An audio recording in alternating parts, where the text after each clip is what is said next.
Hello everyone, welcome back to my channel. If you're new to this channel, hi, this is Komal from Study with Kids.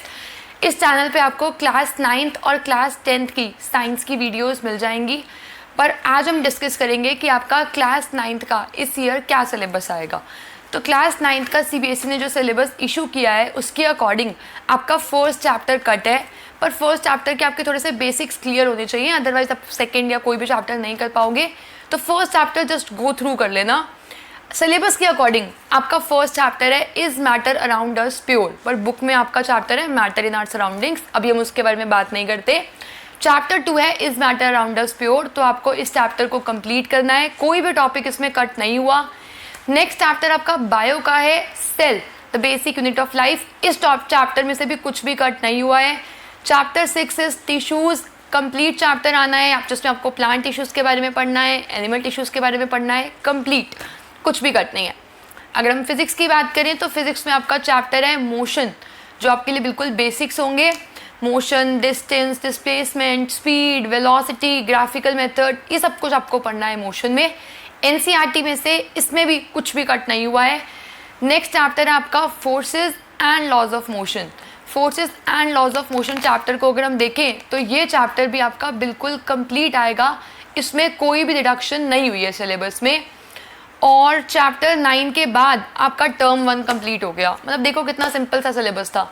Chemistry का एक chapter करना है is matter around us pure, bio के 2 chapter करने हैं sales और tissues complete, physics के 2 chapters करने हैं motion, forces and laws of motion. मतलब टर्म 1 में आपके टोटल आएंगे 5 चैप्टर्स।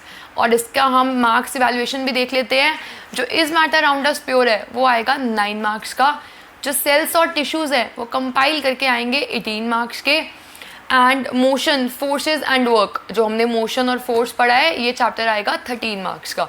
टोटल अगर हम मार्क्स को ऐड करें तो आपके बन जाएंगे 18 + 9 हो जाएगा 27, 27 + 13 40 मार्क्स का होगा आपका टर्म 1।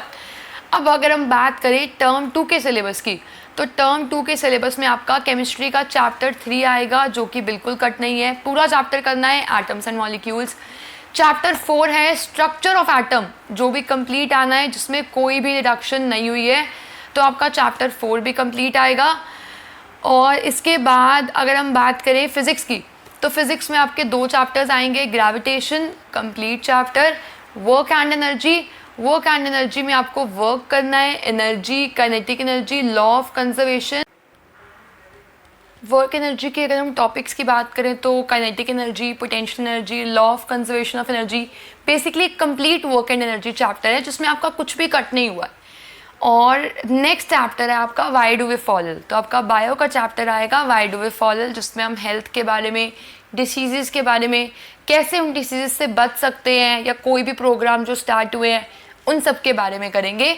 तो ये है आपका टर्म 2 का सिलेबस। टर्म 2 के सिलेबस के अकॉर्डिंग केमिस्ट्री के 2 चैप्टर्स एटम्स एंड मॉलिक्यूल्स और स्ट्रक्चर ऑफ एटम, फिजिक्स के 2 चैप्टर्स ग्रेविटेशन, वर्क एनर्जी, और बायो का 1 चैप्टर।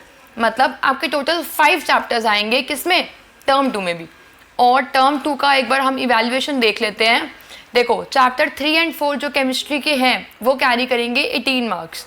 जो चैप्टर 13 है जो कि बायो का है वो कैरी करेगा why do we fall 8 marks. Next जो हमने फिजिक्स के 2 चैप्टर्स किए हैं वो कैरी करेंगे 14 मार्क्स। तो 18 + 8 + 14 इक्वल होगा 40 के। मतलब आपका टर्म 1 की वेटेज 40 मार्क्स है, टर्म 2 की भी वेटेज 40 मार्क्स है। टोटल आपके मार्क्स आएंगे 80 के बाद टर्म 1 की जो इंटरनल असेसमेंट होगी उसके 10 मार्क्स, टर्म 2 की जो इंटरनल असेसमेंट होगी उसके 10 मार्क्स, 80 + 10 + 10, और ऐसे इवैल्यूएट होंगे आपके 100 मार्क्स साइंस के फॉर द कंप्लीट ईयर। तो इस बार ऐसे बोर्ड ने स्कीम की है, तो इसके अकॉर्डिंग आपके बहुत सारे चैप्टर्स अगर देखा जाए तो कट भी हुए हैं। मैं आपको रीड करके बता देती हूँ। First matter in our surroundings आपका कट ही हो गया देखा जाए तो। Is matter around us pure आना है, एटम्स एंड मॉलिक्यूल्स आना है, स्ट्रक्चर ऑफ एटम आना है, सेल्स टिश्यूज आना है। चैप्टर 7 डाइवर्सिटी, जिससे 90% लोग डरते हैं, वो चैप्टर आपका ओमिट हो चुका है। तो आप थैंकफुल हो सकते हो एक सेकंड के लिए कि आप 9th में इस ईयर में हो जिसमें आपको डाइवर्सिटी नहीं करना। थोड़ी सी डिफिकल्टी बाद में आएगी अगर आप बायो करोगे तो, पर वो आपका क्लास 11th या 12th में कवर अप हो जाएगा।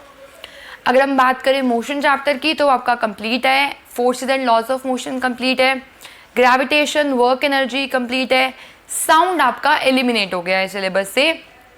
Why do we fall ill है, natural resources and improvement in food resources में से एक चैप्टर आपका इंटरनल असेसमेंट में है।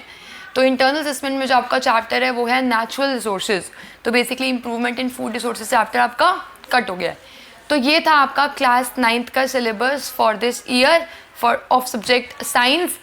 तो आई होप आपको ये बिल्कुल ईजी सा सिंपल सा सिलेबस लगा होगा और आप टर्म 1 में टर्म 2 के भी कुछ चैप्टर्स प्रिपेयर कर लेना ताकि बाद में डिफ़िकल्टी ना आए आपको। So that's all for today. I hope आपको ये सारा सिलेबस अच्छे से समझ आ गया होगा। ऑल द वेरी बेस्ट और अच्छे से प्रिपरेशन स्टार्ट कर दो। बाय।